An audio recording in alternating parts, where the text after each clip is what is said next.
कि शब बरात के बारे में, यानी 14 और 15 की दरमियानी रात, जिसे हम 15वीं रात कहते हैं शाबान की, जो क्लेम किया जा रहा है ना कि इस रात में तकदीर के फैसले होते हैं, रिस्क लिख दिया जाता है, किसने मरना है, किसने पैदा होना है, ये सारी बातें लिख दी जाती हैं।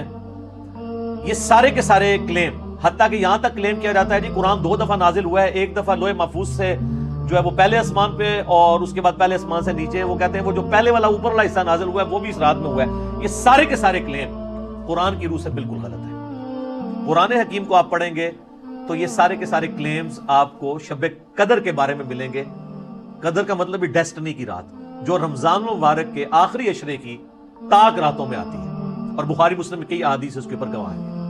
तो कुरान की रूह से तो ये शब बरात के बारे में जो कुछ क्लेम किया जा रहा है वो बिल्कुल गलत है, कुरान से ही टकराता है। यही तो हम कहते हैं कि सही अहादीस कुरान के खिलाफ नहीं होती हैं, हमेशा जाली रवायतें, ज़ईफ रवायतें ये कुरान के खिलाफ जा रही होती हैं।